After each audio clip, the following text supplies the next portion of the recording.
Video games are the most unique form of entertainment out there. They're rough to develop and a lot of aspects can just damage the production and creation of them, or even put them to a straight halt. Aspects such as crunch, creative differences, lack of innovation and funding, corrupt greedy corporations adding scammy features, and bad marketing, plus so many more points that you most likely know will affect the experience of the player once the final product is released. After all, people don't compare video game developing to rocket science for nothing. The process of making a game is extremely difficult, and almost nobody denies that at this point. So what makes video games special? Unlike movies, books, shows, and all other types of media, games are an interactive media that allows the individual to actually live and play the actions that you would normally watch in the movies or read in books. You get to live all the cool or relaxing or badass or philosophical or sad or happy or whatever moments in game. Like many others, I prefer video games over every form of entertainment. And it is certainly not a surprise that everyone who plays games, or maybe knows about them, appreciates them as much as we do. Looking deeply within games, seeing all the concept art for them, finding out what the story of the game is about, what it's trying to say, does it have a message behind it, what does it mean? How did the developers of the game come up with everything from art style to gameplay to story, all the way to tone, atmosphere and music? Plus, mainly, what was their vision, alongside other things like does this game add something to the industry or does it innovate in any way at all? As well as the last and most important question, is the game fun? So, as someone who genuinely loves looking into the things I named before, I wanted to raise the question that has been raised quite a lot by now. Are games art?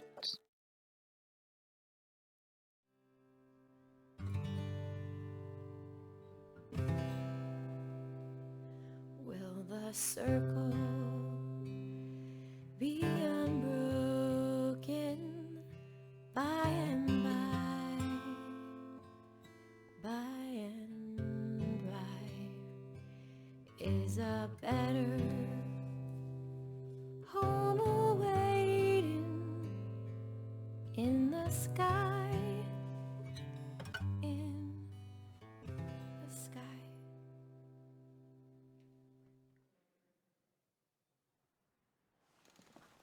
There is no better way to find out other than to look up, see, and discuss what the definition of the word art is. So, to me, art is expressing what you feel or think as a form of anything you can see, hear, or touch, which is pretty close to what Google defines it as, and Google defines it as so: the expression or application of human creative skill and imagination, typically in a visual form such as painting or sculpting, producing works to be appreciated primarily for their beauty or emotional power. So from reading that, are video games art? Yes, 100%. Of course they are. They weren't always seen as an artistic medium though. Like many others, I would agree that the idea started to appear around the 2000s. With games like Half-Life 2 and Shadow of the Colossus being released, people started to realize games can do so much more. But finally, the last straw was when a man by the name of Ken Levine led Irrational Games to create a game that would change everybody's perspective on the gaming industry.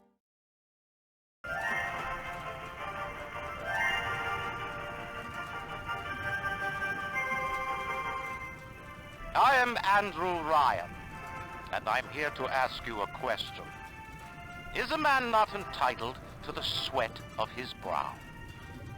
No, says the man in Washington, it belongs to the poor. No, says the man in the Vatican, it belongs to God. No, says the man in Moscow, it belongs to everyone. I rejected those answers. Instead, I chose something different.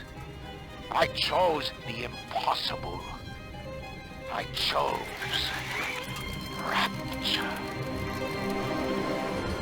Is a man not entitled to the sweat of his brow? Games were adding fresh new ideas, asking questions that were not asked before, perfecting art styles, applying music to help with the connection between the player and the world. The idea of whether a game has ludonarrative dissonance or harmony was born, because games started becoming bigger and bigger. More genres were introduced, investors began seeing the potential of the gaming industry, and more people started picking up the hobby.